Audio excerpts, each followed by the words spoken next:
folks don't pay much attention to general liability insurance, perhaps for good reason. General liability insurance is, it's slip and fall insurance. You got a small business, somebody comes in, sprains their ankle, ouch, ouch, I'm going to sue you. They sue you.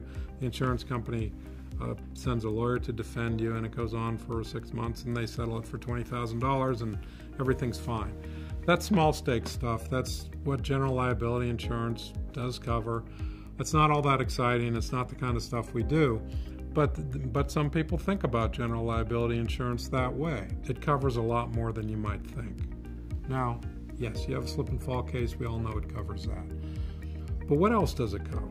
It covers copyright type claims. It covers IP claims of all sorts. It covers business torts, unfair business practices, things like that. So a general liability insurance policy generally has, it has more than 3 parts, but it has 3 important parts. Bodily injury coverage. That's, oh no, I hurt my foot, I'm going to sue you. Second thing it covers is property damage. The warehouse down the street burned down, and the fire jumped onto my property and burned my place down too. Well, that's some third party damaging your property. That's covered. Under the bodily injury piece, over the years, there's been a lot of asbestos lawsuits. That's where that sticks, bodily injury. There's been a lot of environmental lawsuits. Well, that could be bodily injury or property damage. You had a toxic waste dump that had issues over the years, and it might have damaged somebody's neighboring property. Well, it's classic property damage. Or it might have injured somebody. They might have ingested something that harmed them. That's classic bodily injury.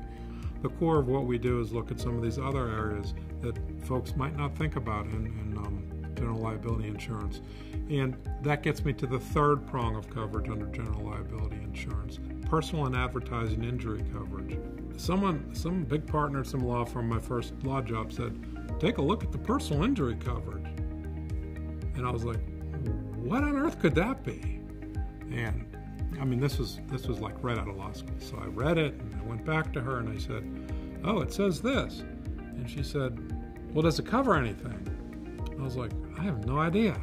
Let me go back and look. So I go back and look at it, and we went through this a little bit. It was very fortunate training. She was a very good lawyer, and she was sort of training my thought process and how to spot potential coverage. And I looked at it, and finally I got it. There was advertising injury coverage in there for advertisements, and it was really broad. And I looked at the underlying lawsuit this company was sued for, and it related to it had a little bit of advertising in it. And sure enough, that was enough to get it covered.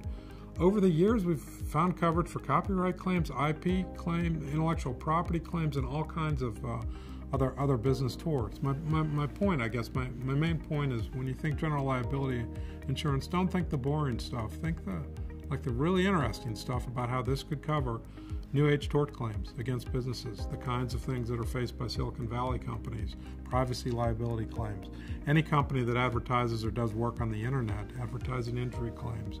So this is really good stuff, but you have to know where to look to find it.